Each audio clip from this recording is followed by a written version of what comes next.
Seguimos en Nueva Argentina, como siempre, generando conciencia nacional. No olviden suscribirse a nuestro canal de YouTube. Estamos con Esteban Gerardo, que es filósofo y profesor de la UBA, varias carreras.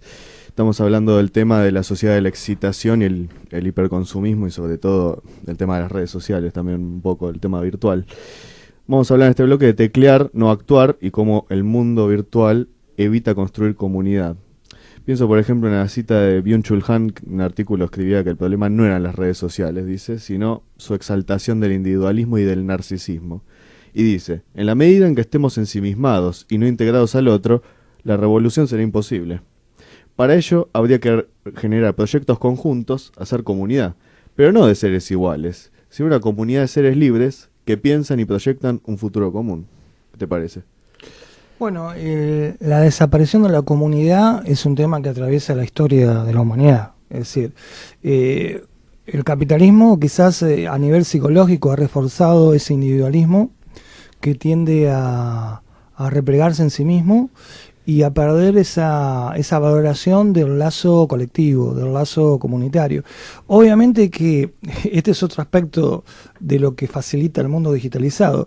Esta cuestión de vivir pendiente de la imagen que uno proyecta por los medios digitales, la construcción de lo que yo llamo el teatro del yo virtual, que lo llamo en otro libro, esta construcción narcisística de la imagen, el yo que uno quiere proyectar, las tecnologías contemporáneas lo permiten. Es decir, cotidianamente ir construyendo ese yo, que de alguna forma va profundizando ese deseo de proyectar mi imagen desde un individualismo narcisista digital que va debilitando la posibilidad de algún tipo de conciencia que somos a partir de las relaciones entre las personas, las relaciones entre las personas y los animales, incluso entre las personas y el medio ambiente, todo eso que genera algún tipo de comunidad, la conciencia de ser en relación, se va disolviendo por un yo que cada vez queda más gozosamente replegado en sí mismo y en el teatro de sí mismo, a partir del modo como construye un yo imaginario, porque esa imagen de dicha y felicidad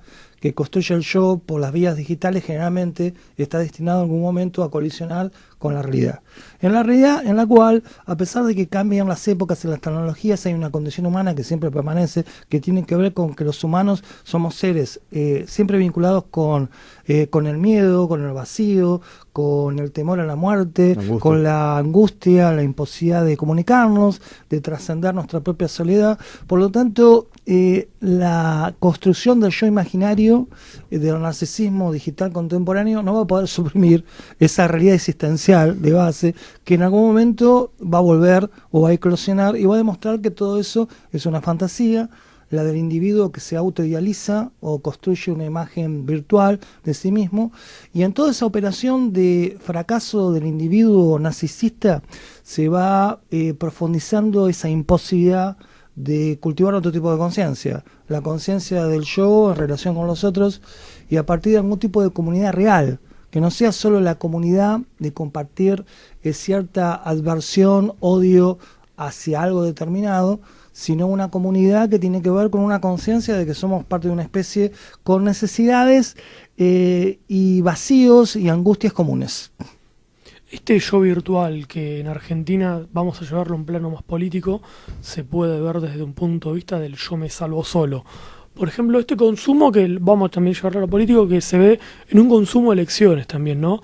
De agarrar y consumir una boleta por solamente estar en contra de un candidato, en vez de quizás pensar algo nuevo, crear algo nuevo y tener una pertenencia de lugar. Y lo que hablábamos antes de empezar el programa, por ejemplo, agarrar y decir, bueno, en base a esta pertenencia al lugar, me estoy ubicado en Argentina, me pongo a observar el gran territorio que tengo, sus recursos, sus capacidades, el capital humano, observo al otro, empiezo a ver lo que puedo hacer, por ejemplo, con la marina mercante, la cuestión de los ríos, de los mares, ya salgo en el litio y en el noroeste argentino, también la cuestión nuclear y demás. O sea, eso me lleva a un pensar, ¿no? ¿Cómo ha afectado esto, podemos decir, en lo político y desde reitero, el yo me salvo solo, en vez de darme cuenta, no, me salvo yo en realidad en comunidad, ¿no? Quizás un ejemplo palpable, yo siempre lo pongo no me gusta comparar, pero tengo que hacerlo en este caso, la sociedad europea con la Argentina, en los casos de cuando aumenta algo, ¿no? Allá cuando aumenta algo rápido, no, corto todo, En casos extremos, Francia se va a romper todo. Acá, en el caso argentino, aumenta algo a las 12 de la noche. Bueno, salgamos todos ya mismo a cargar combustible antes que aumente. Es el yo me salvo solo llevado a una exaltación, una negación tonta de no darme cuenta quizás que si yo pensaría en comunidad, pensaría en el otro y aceptaría quizás mi papel como argentino y todas las riquezas que tengo, me llevaría a decir que tranquilamente podemos construir una comunidad que me permita a mí como individuo desarrollarme mucho más, ¿no?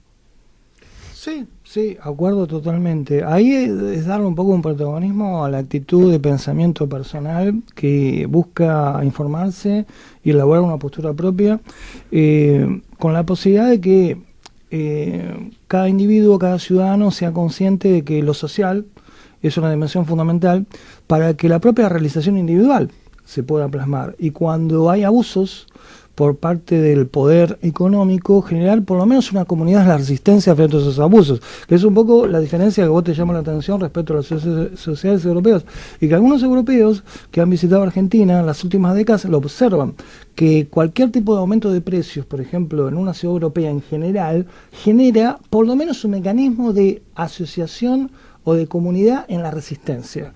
Aunque no sea una comunidad en la capacidad de generar algo nuevo, en un sentido estructural, por lo menos sí en esa capacidad de resistencia comunitaria de los ciudadanos afectados, ofendidos y por qué no decirlo humillados a veces por los abusos que impone el maltrato económico. Entonces, uno también tiene un poco un sentimiento de angustia por esa falta de comunidad, la resistencia frente a los abusos, como algo inherente a la actitud política del ciudadano, incluso más allá de sus posturas políticas partidarias particulares. Sí. Es decir, de esa ciudadanía política incluso más profunda, que incluso piensa más allá de la adhesión a un partido o una coyuntura eleccionaria determinada.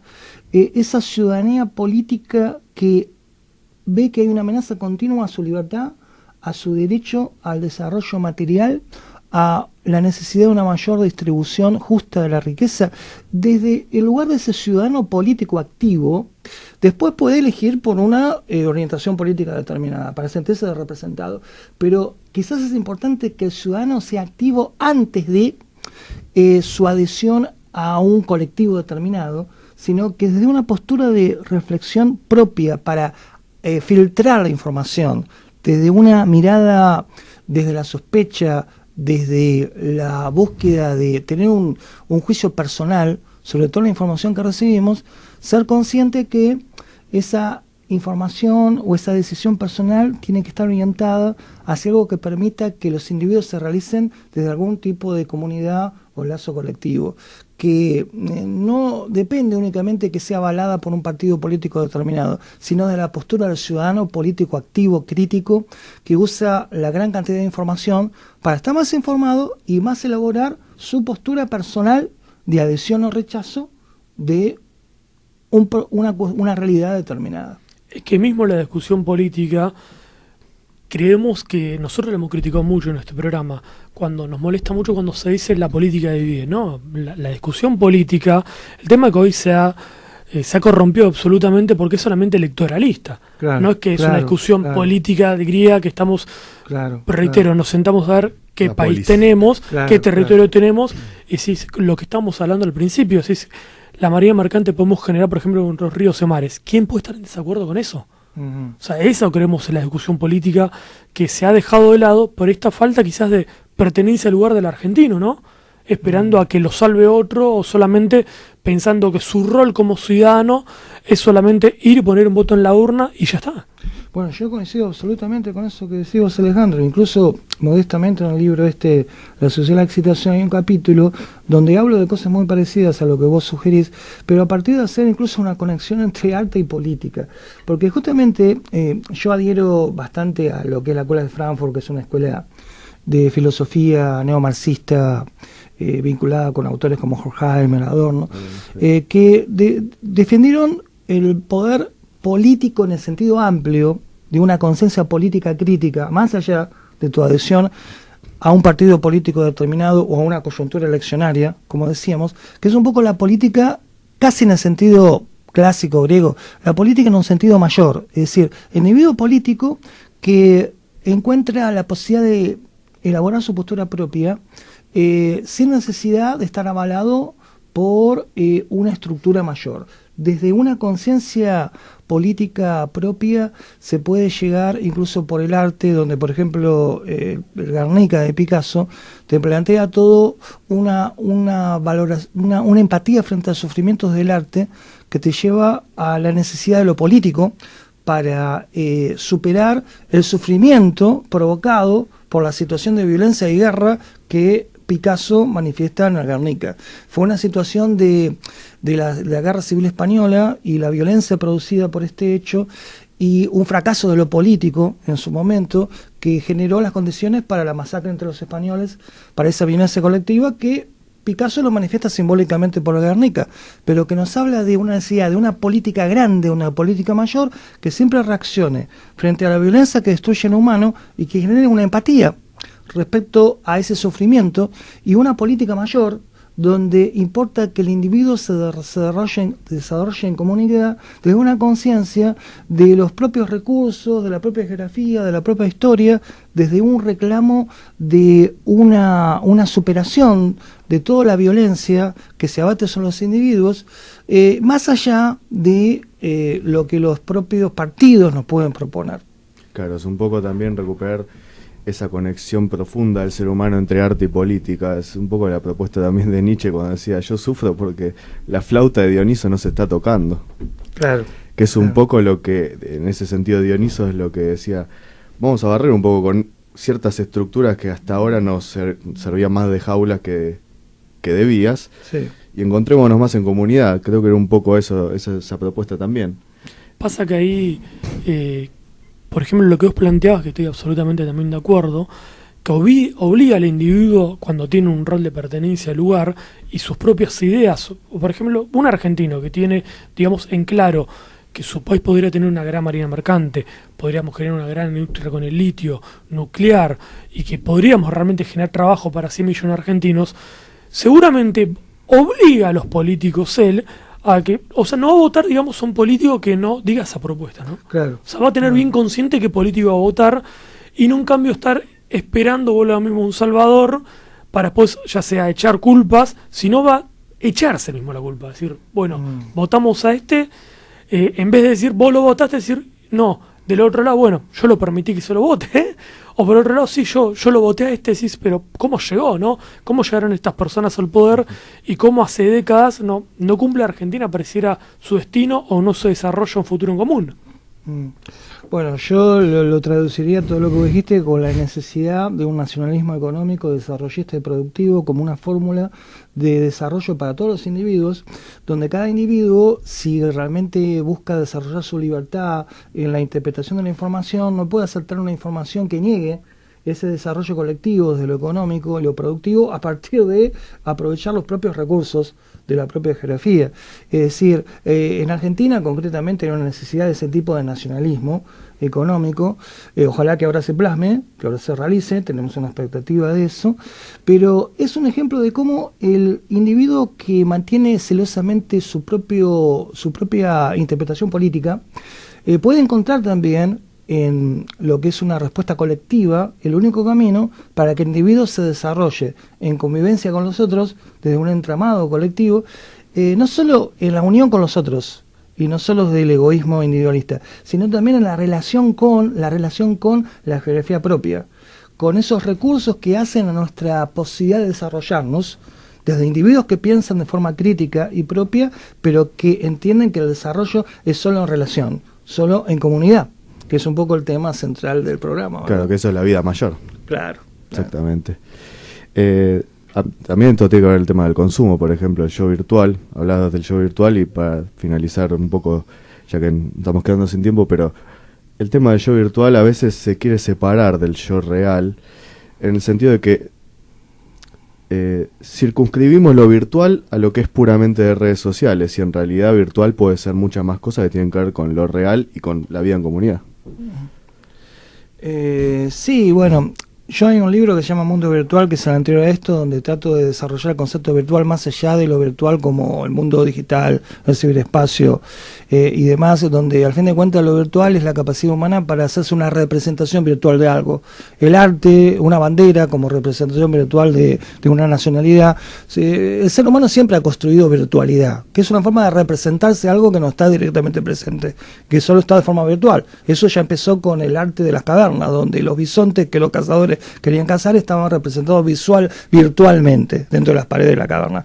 Entonces la virtualidad es inherente al hombre que construye símbolos y una forma de representarse las cosas por el lenguaje.